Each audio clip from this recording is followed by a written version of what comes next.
നമ്മുടെ കൂടെ ബഹുമാന്യനായ ഹാരിസ് മൗലവി നമ്മുടെ കൂടെയുണ്ട്. അദ്ദേഹത്തെ സ്വാഗതം ചെയ്യുന്നു. അസ്സലാമു അലൈക്കും വറഹ്മത്തുള്ളാഹി. മൗലവി, നമുക്ക് ഒരുപാട് ചോദ്യങ്ങൾ വന്നിട്ടുണ്ട്. അതിൽ ഒന്നാമത്തെ ഒരു ചോദ്യം ഒരു യുവാവിൻ്റെ ആണ്.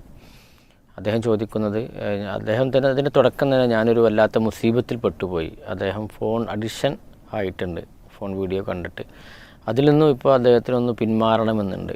അയാൾ പറയുന്നത് ഞാൻ മാത്രമല്ല, എന്നെപ്പോലെ കുറേ ആളുകൾ അത്തരം ഇതിൽ പെട്ടിട്ടുണ്ട്. അപ്പോൾ അതിൽ നിന്ന് രക്ഷപ്പെടാനുള്ള ഒരു മാർഗം ഉസ്താദ് പറഞ്ഞു തരണമെന്നാണ് അയാൾ എഴുതിയിട്ടുള്ളത്. അൽഹംദുലില്ലാഹി സ്വല്ലല്ലാഹു അലൈഹി വസല്ലം റസൂലുള്ളാഹി. ആദ്യം അയാൾ ഇതിൽ നിന്ന് രക്ഷപ്പെട്ടേ മതിയാകൂ എന്ന ഉറച്ചൊരു തീരുമാനം അയാൾ എടുക്കുക എന്നുള്ളതാണ് ഇതിൻ്റെ ആദ്യ ഘട്ടം എന്ന് പറഞ്ഞത്.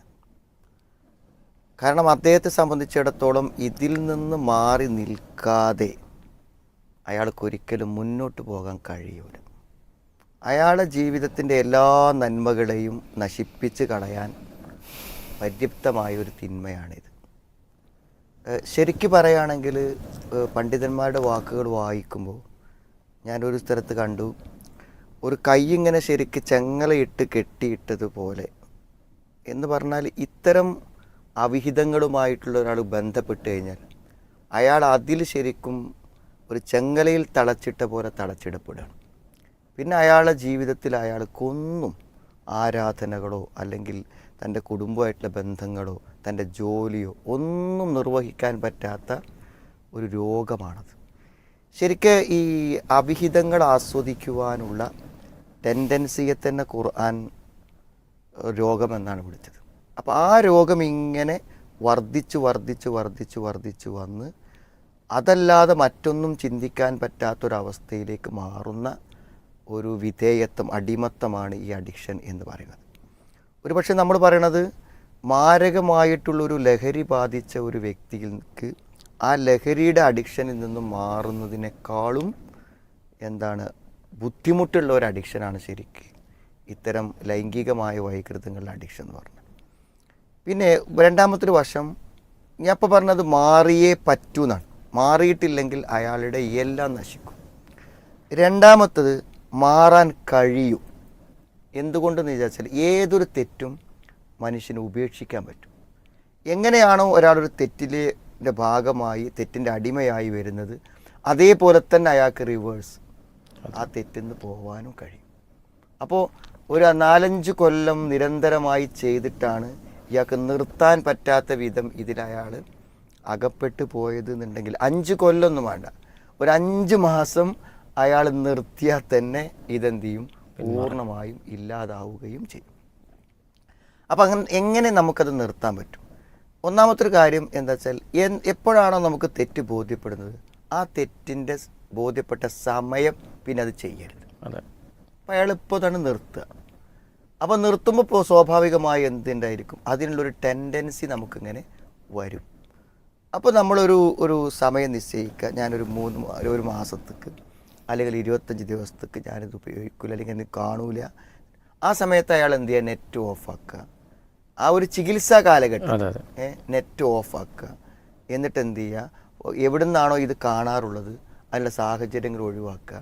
എപ്പോഴും ഭാര്യൻ്റെ കൂടെ ആവുക, അല്ലെങ്കിൽ ഓപ്പൺ സ്ഥലത്താവുക, അല്ലാത്ത സ്ഥലത്തുനിന്ന് ഫോൺ നോക്കാതിരിക്കുക. അങ്ങനെ എന്ത് ചെയ്യുക, ഇതിലേക്ക് പോകണമെന്ന് ആഗ്രഹിച്ചാലും സാധിക്കാത്ത ഒരു അവസ്ഥ ആദ്യം അദ്ദേഹം ഉണ്ടാക്കിയെടുക്കുക. എന്താ വെച്ചാൽ ഈ തിന്മക്കുള്ള ഒരു സാഹചര്യത്തിൻ്റെ ഒരു ഓർമ്മ മതി എന്തിന് അതിലേക്ക് പോകാൻ. അപ്പോൾ അതിന് പൂർണ്ണമായിട്ട് എന്ത് അവോയ്ഡ് ചെയ്യുക. അതുകൊണ്ടാണ് നബി സ്വല്ലല്ലാഹു അലൈഹി വസല്ലം പറഞ്ഞത്, മദ്യം നിരോധിച്ചപ്പോൾ മദ്യം ഉപയോഗിച്ചിരുന്ന ഈ ചരങ്ങയുടെ തോടുണ്ട്, അതാണ് അന്നത്തെ ഗ്ലാസ് കുപ്പി, അതും കൂടി ഉപേക്ഷിച്ചു. കാരണം അത് കാണുമ്പോൾ എന്ത് ചെയ്യും, അത് ഓർമ്മ വരും. അപ്പോൾ മനുഷ്യൻ്റെ ജീവിതത്തിൽ ആ സാഹചര്യങ്ങളെ ഇല്ലാതാക്കുക. പിന്നെ ഇത്തരം തിന്മകളിലേക്ക് മനുഷ്യനെ പ്രേരിപ്പിക്കുന്നതിൽ എന്തായാലും പിശാചിനൊരു പങ്കുണ്ട് എന്നുള്ള കാര്യം ഉറപ്പാണ്. അപ്പോൾ ഒരു നിശ്ചിത സമയത്തേക്ക് പിശാച് നമ്മുടെ ജീവിതത്തിൽ വരാതിരിക്കാൻ അള്ളാഹു പ്രത്യേകമായി നമ്മളെ പഠിപ്പിച്ചിട്ടുള്ള അദ്കാറുകൾ, അത് രാവിലെ പ്രത്യേകിച്ചും ലാ ഇലാഹ ഇല്ലല്ലാഹു വഹ്ദഹു ലാ ശരീക ലഹു ലഹുൽ മുൽക്കു വലഹുൽ ഹംദു വഹുവ അലാ കുല്ലി ഷൈഇൻ ഖദീർ പറഞ്ഞാൽ കുറേ പ്രതിഫലമുണ്ട്. 10 അടിമയെ മോചിപ്പിച്ച പ്രതിഫലം, പല പ്രതിഫലമുണ്ട്. ആ കൂടുതലൊന്നാണ് എന്ത്, പിശാച് അന്ന് വരൂലാണ്. അപ്പോൾ ഇത് രാവിലെയും വൈകുന്നേരം ചെല്ലിനോട് കൂടെ ഇതിനുള്ള പ്രചോദനം നൽകുന്ന പിശാചിൽ നിന്നും അയാൾക്ക് എന്ത് ചെയ്യും? മോചനം നേടാൻ പറ്റും. മൂന്നാമത്തെ ഒരു കാര്യം എന്ന് പറഞ്ഞാൽ ഈ ഇത്തരത്തിലുള്ള ലൈംഗികമായിട്ടുള്ള കാര്യങ്ങൾ ഈ തെറ്റല്ലാതെയും നമ്മൾ ചെയ്യുന്നുണ്ട്. അപ്പോൾ നമ്മളിപ്പോൾ ഇപ്പോൾ ഒരു പിന്നെ വേണ്ടാത്ത വൃത്തികേടുകൾ കാണുന്ന അത് നോക്കി നടക്കുന്ന ഒരാൾ ആസ്വദിക്കുന്നതിൻ്റെ എത്രയോ ഇരട്ടി ആസ്വാദനമാണ് ഒരു വിവാഹത്തിലൂടെ തൻ്റെ ഭാര്യയിൽ നിന്നും തൻ്റെ ഭർത്താവിൽ നിന്നും എന്ത് ചെയ്യണത്? ആസ്വദിക്കുന്നത്. അപ്പോൾ സത്യത്തിൽ അങ്ങനെ ഒരു വഴി നമ്മുടെ മുന്നിലുണ്ട്. നമ്മളിപ്പോൾ ഒരാൾ ഞാൻ പിന്നെ കഞ്ചാവ് വലിക്കുന്ന ആളാണ്, എനിക്കിത് ഉപേക്ഷിക്കണം എന്ന് പറഞ്ഞാൽ നമുക്ക് ആ കഞ്ചാവിൻ്റെ അതേ ഇഫക്റ്റ് കിട്ടുന്ന വേറൊരു കഞ്ചാവ് പറഞ്ഞു കൊടുക്കാൻ കഴിയുമോ? അയാളത് നിർത്തണ്ടേ? ഒരു പെണ്ണിനെ കാണുന്നതിലും അനുഭവിക്കുന്നതിലും ഒക്കെ ആസ്വാദനമാണ് ഇയാളുടെ അഡിക്ഷൻ എങ്കിൽ അത് മുഴുവനും എന്ത് ചെയ്യണം? ഈ അന്യ സ്ത്രീകളിൽ നിന്നും ഒക്കെ എന്ത് ചെയ്യണം? അത് മുഴുവനും തൻ്റെ ഭാര്യയിലേക്ക് എന്ത് ചെയ്യണം? മാറ്റണം. ഇല്ല അല അസുവാജി എല്ലാം പറ്റും. ഇപ്പം നമ്മൾ ചെയ്യുന്ന എല്ലാ കാര്യവും ഇയാൾ ചെയ്യുന്ന എല്ലാ പ്രവൃത്തിയും അയാൾ കാണാൻ ആഗ്രഹിക്കുന്ന ഒക്കെ അയാൾക്ക് കാണാം. പക്ഷെ ആരിൽ കാണാൻ പറ്റുള്ളൂ? ഭാര്യയെ കാണാം. അപ്പോൾ അതിന് സൊല്യൂഷനായി. അപ്പോൾ ഈ 3 കാര്യങ്ങൾ ഒരാൾ ഗൗരവത്തോടെ ചെയ്യാൻ ഉദ്ദേശിക്കുകയാണെങ്കിൽ അയാൾ ഇതിലേക്ക് പോകുന്ന പ്രശ്നം ഉണ്ടാവില്ല.